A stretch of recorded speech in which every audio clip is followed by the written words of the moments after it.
All right. Adam, John, here we are. We are back for our second monthly training here. Last week we did ooh, last month we did what? What was it, Adam? We did how to sell freedom without starting a How fight, to sell right? freedom without starting a fight, talking about having those tough conversations with your neighbors that you maybe don't agree with, but doing it in a cordial way that's actually going to connect to hearts and minds. Right. And so to build off of that, we have overcoming the backfire effect. Now, for this, I wanted to bring in a third person.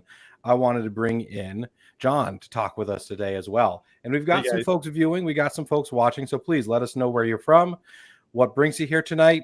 We're excited to have you to be part of this. So, John, tell us a little bit about overcoming the backfire effect. Hey, thanks, Jason, and good to be with you guys. I noticed that I am a little bit light on the chin, so I have to balance you guys out a little bit. Maybe, it's not exactly fitting. Maybe I should grow a beard next time I come on with you guys. But I have more than enough to make up for everybody. it's excellent. To talk about the backfire effect, can you think of a time when you were confronted with facts that challenged a position that you held, and even with those facts, it actually made you respond emotionally, where you were negatively responding to facts that were coming at you, and you were actually getting emotional about it and getting upset, even though people were just sending facts your way? Does anybody have any Yeah. recollection of that? I mean, I have many times with friends, just sitting around having a beer, and I know that we're politically opposed, and that one thing comes out, that one topic gets brought up, and suddenly I'm sitting there and they're presenting all their data. Here's why millionaires and billionaires should pay more. Here's why we should do this, and they're backing their stuff up with the facts that are true to them. Their data, and I'm over here just like clenching that drink as hard as I can, trying not to just get emotional. And then usually it's like one thing that just tips you over the edge, and it's like you get so frustrated. And then I've seen people do it with me, where I'm talking and I'm presenting facts and figures, and they're like, you can just see in their eyes, they're like, I'm about to go off on this guy. They're getting so emotional, red in the face. I'm glad I'm not the only one. I've spent a lot of time getting into conversations more like arguments, and just keep bringing facts, and not listening or following and caring enough about what someone else's position was or why they have that position. Just bringing more facts, just back that dump truck up and dump it down. And shocked and dismayed that people didn't like my position or didn't come over to my side. And it's really the backfire effect is actually a cognitive bias similar to confirmation bias, where we hear things and it's just the opposite of it. We hear things that we believe, so therefore we believe it, even if it's not true. We're perfectly happy taking it at face value rather than challenging it. And the problem is that when we're talking to somebody and we're talking about taxes, we're talking about healthcare, we're talking about education, whatever these different things are, if all we're doing is bringing facts and we're not having a nice conversation, we can really upset people and put ourselves in a position where we don't have any influence over them. And that's not what we want to do, because at Grassroots Leadership Academy, our goal is to empower citizens to become leaders and improve their communities through grassroots action. And to do that, we have to be able to talk in a way that is influencing others. And the first step is to recognizing the backfire effect when we're having a conversation. Do you see the emotion rising? Do you see all those defenses starting up, where people are emotionally responding to whatever statement or whatever position you're taking? That was me. Absolutely. I can tell you, back in the 2012 election, that was 100% me. I was like, but here, look at my data. Just look at this facts, look at these graphs, look at this information. Now, why don't you believe me in every single thing I say? I don't get it. And it just didn't work and didn't work and didn't work. So this was something that, well, I needed 12 years ago. So we'll call today right now. It was great.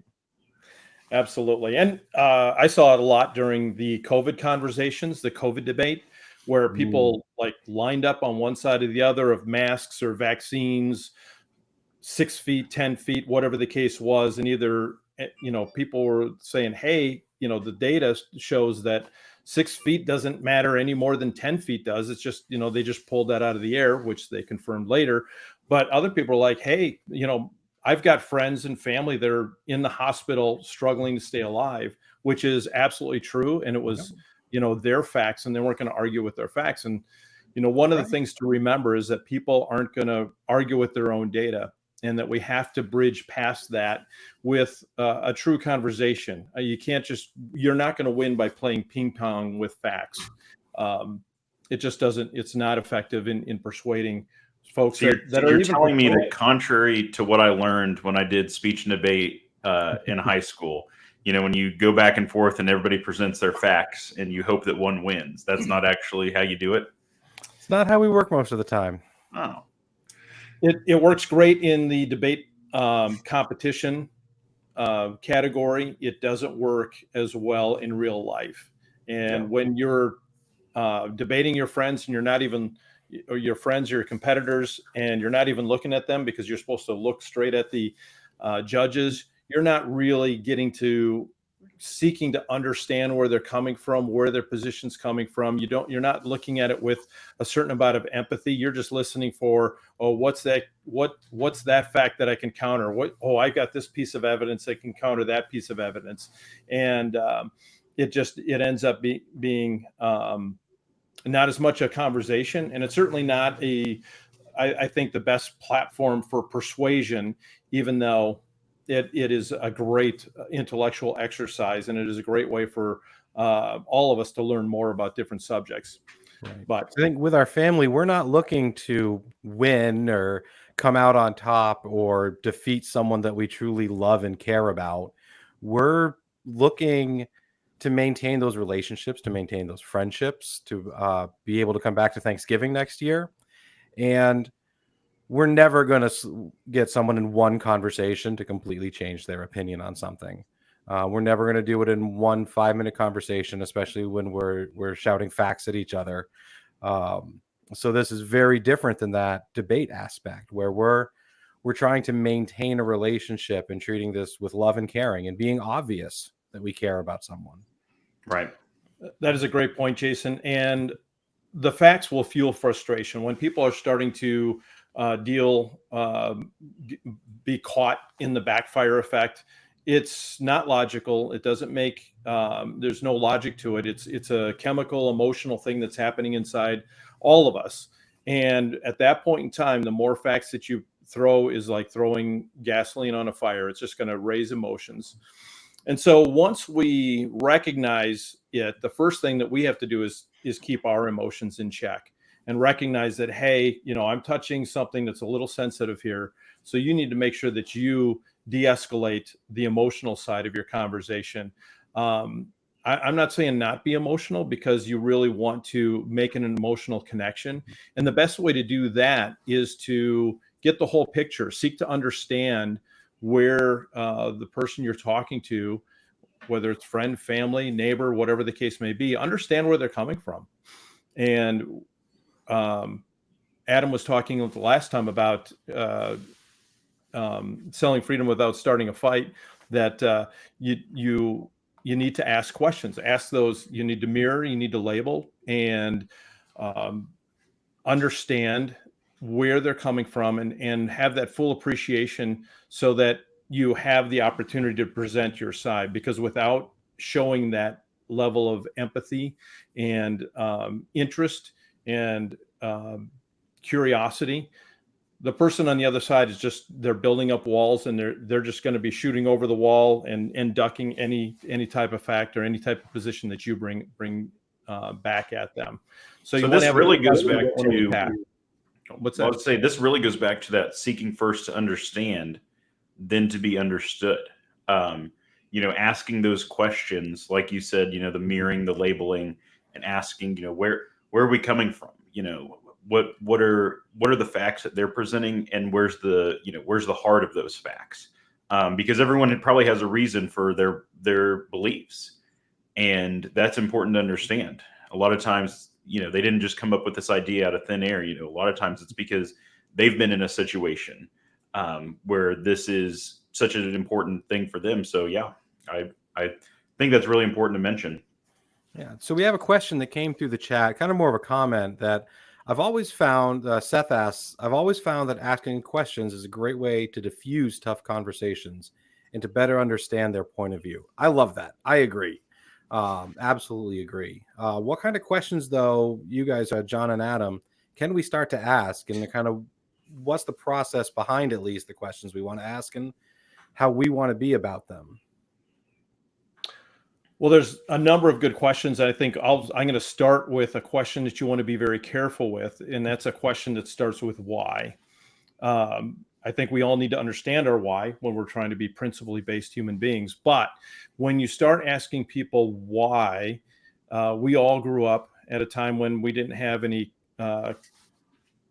cognitive capability being asked, why did you write all over the wall? Why did you do this? Why did you do that? And so whenever somebody comes with a why to us, even as adults, we start feeling interrogated.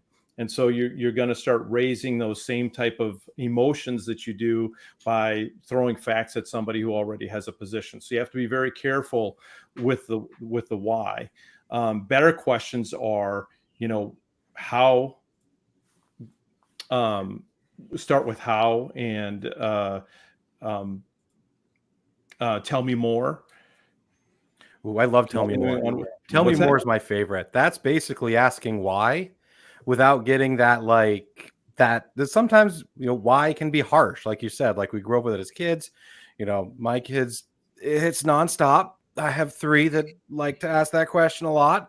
But tell me more has that same thing, but it's more active. It's more, I am listening to understand. Saying, tell me more means I want to know more, means I care about you. And what's the next step? Give me something else here. Yeah. That's exactly right. And then after tell me more, you can mirror, which is just restating the last couple of 3 to 5 words that they just finished. And it's just finished for them to continue on explaining their position, where they come from, what's really in their heart. And you do that a number of times till they start repeating themselves. And at that point in time, a great technique is what Adam was talking about on the last session is the labeling. Seems like, sounds like, feels like you're saying, and then restate what they have told you in your own words. And when they get to the point where they're saying, yeah, you're exactly right, that's exactly what I'm thinking, at that point you have finally lowered the emotion. You've lowered all those chemicals that the amygdala in the brain are dumping into our brains, which don't allow us to be persuadable. It actually lowers that to a point where they'll start taking new information. And that's when the discussion can really start. Yes, I just want to plug here real fast. At glatraining.com, you can learn a lot more about this if you go to glatraining.org/overcoming the backfire effect. But Dwayne Lester, who came up with this, talks about, one of my favorite parts in his little preview of this is talking about how questions are still the answer. Questions are still, talking about like some questions that you can ask, like compared to what, at what cost, what is the hard evidence that you have? And I think that's exactly what we're talking about today is, going back to seeking out that knowledge, getting them to talk about, their point of view first. Because he has one of my favorite quotes, and I forget where he got it from, because everything around here is just stolen from other people. But every idea is, there's no original ideas. There's only just stolen thoughts. But people don't argue with their own facts. And so if you can get them kind of in that kind of conundrum between this idea and that idea, where by asking those questions to understand more, that I've seen that many times. For example, there was one time where I was talking to someone and we were talking about, the right to life and, pro-choice versus, pro-life. And they said, well, this is when, life starts. And I said, well, it's compared to what? What's the other side say? And then they were like, well, this is when life begins. And I said, well, when does life end? what determines when life ends? When someone is incapable of taking care of themselves? Is that, and really kind of got him into a place where, he's on two ends of this thing, kind of arguing with himself. He's like, well, I mean, over here it's fine, but over here, I'm like, but I mean, I'm trying to understand, help me understand why you think it's this way, at birth, but it's a different thing at death. And he's like, I don't know, and so then that kind of allows you that opportunity when people are kind of in that, place to offer a better solution. Well, here's kind of where I come from in it. Yeah. And you can then just leave it. You don't have to have the rest of the conversation. Like, I don't know. Mm-hmm. And, just, I wanted to pose that and kind of think about it a little bit, but one thing I want to get back to, we do have on our site an ebook about how to overcome the backfire effect written by Dwayne Lester. It's about a dozen pages, even includes some links to some books, some YouTube videos, some publicly online information. Here's what I'm going to do. I'm going to put this out for this video. No wall or anything, nothing like collect your email first, none of that data collection. I'm going to put it right in the chat. So anybody who wants this after, go for it. Feel free to grab the book. Feel free to use it, digest it, look on your own. It's a wonderful resource about how to talk to people and how to have this. So we do have one more coming in from Luke. Do you think there's a time after asking a bunch of questions to state your position, or do you think it's more effective to only ask questions so you can lead them to making their own conclusions? There is definitely a time. There's definitely a time to state your position. So this is what I use for a technique within this whole principle is when I ask questions, we'll come in and we'll come through, and then I'll state as who I am. I'll say, I get it. I hear you. It sounds to me like you're saying blank. And they go, yeah, I am. I'm like, well, for me as a father, for me as a paramedic, for me as a blank, this really has an impact to me and led me to form this position. Now, I'm not saying in that I'm demanding that you take that position, but what I am saying is this is what I believe, and here's a start of why I believe it. That allows people to kind of give that extra couple of moments to think about and say, oh, okay, he's not attacking me with his position. He heard my position, and there's a little part in them that says, I kind of need to listen to his position too. What do you guys think about that? That's exactly right, Jason. The questions and curiosity. I think the word curiosity is your friend. And when you get to that point where they have stated, and you can restate what their position is pretty well, where they're agreeing with you in that, that's when you have the opportunity to share your position. And it's better to share it from a personal story, like you were saying, hey, as a firefighter, as a dad, as a whatever, just a piece of your story, bring it in.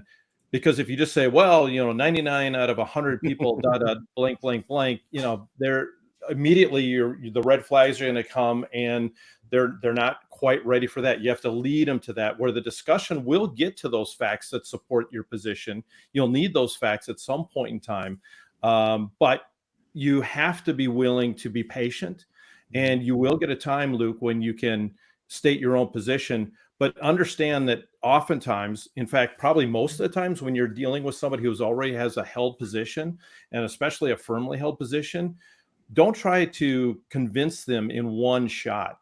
It's not going to work. In fact, you'll end up recreating those barriers to persuasion. And the best thing to do is to give them information, have a conversation. Be humble, be curious, be humble enough in your own position that you're willing to hear him completely out, or her. And who knows, maybe they bring some information that changes your mind on a subject. And that's okay. We should be humble enough and open-minded enough to take in new facts ourselves if we want somebody else to do that.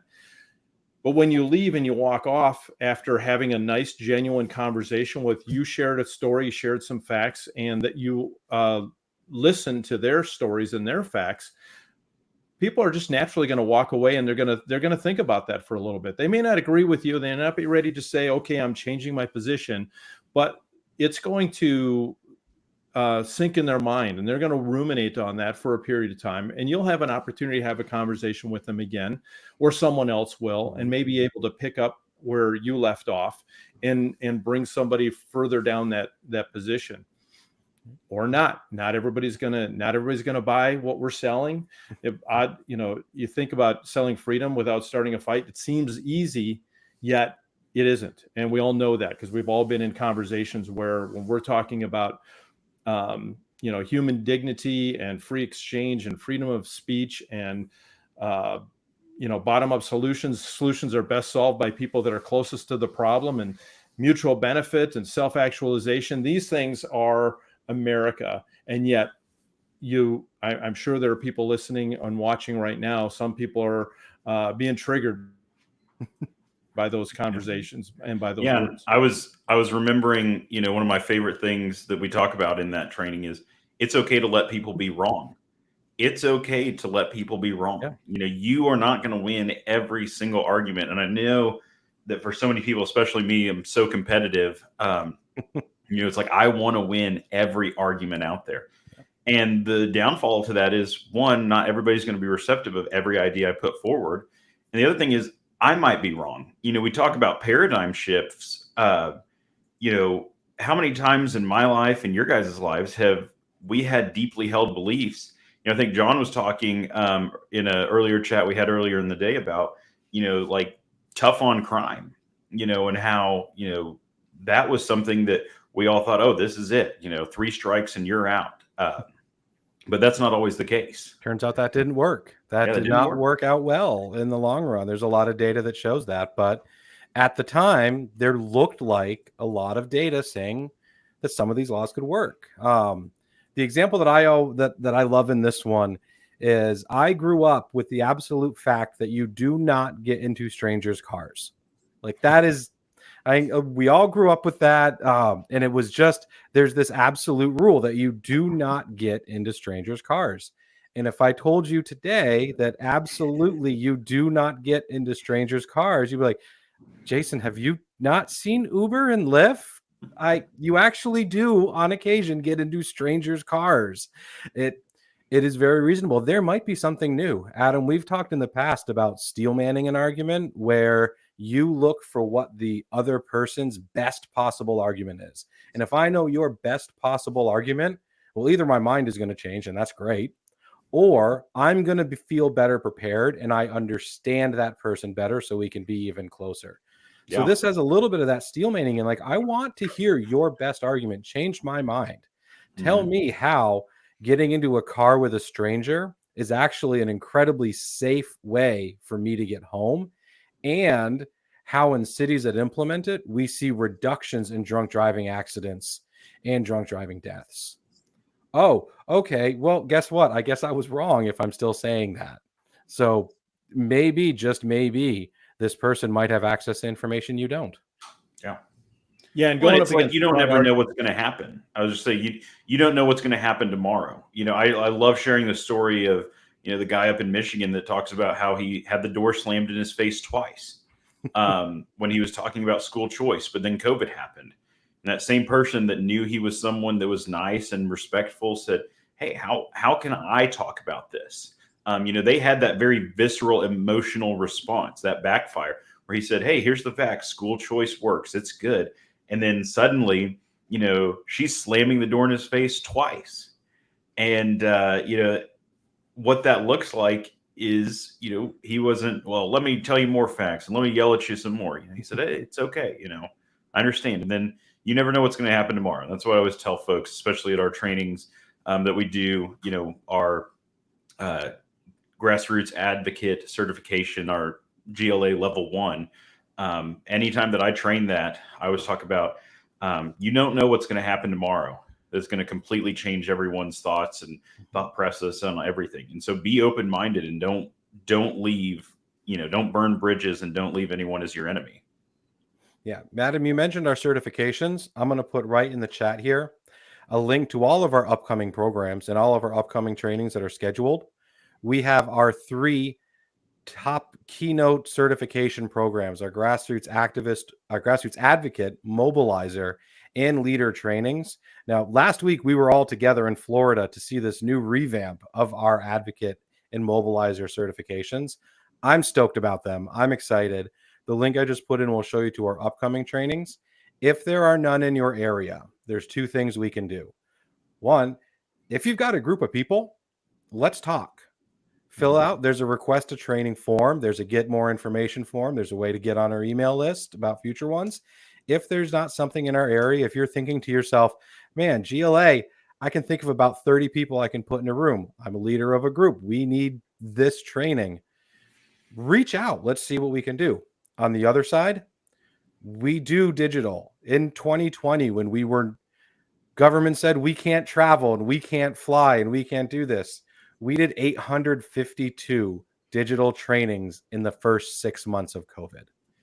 Then we went back to live, but we still have that ability to do these trainings. So if you're saying, man, I have got 100 people or 50 people all over Colorado that are so just dispersed and spread out that something digital would work, we've got you. We've been using Zoom for a very long time. We've been using services like that for a long time. We know how to make facilitative, fun, involved courses that are not you just staring at a computer screen for 4 hours. I promise. We will get these. This is what we do. We will help you with that process. So that link is there for our upcoming programs. I'm going to put our link in soon. We're coming up on about a half hour. This is only a taste of what we do. This isn't everything.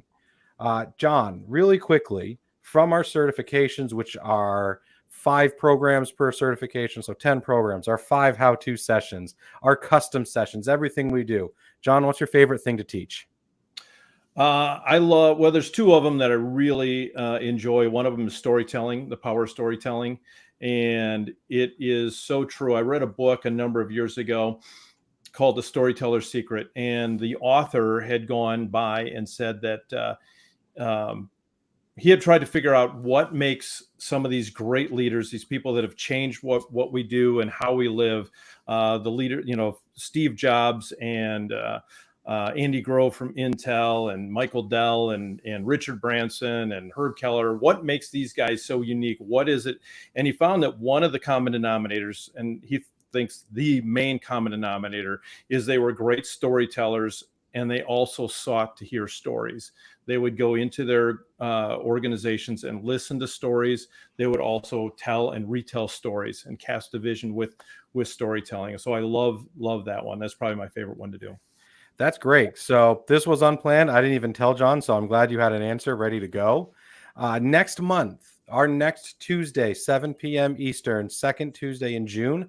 Adam, I'm thinking we do storytelling. Yeah. That is one of our powerhouse courses that changes people's lives.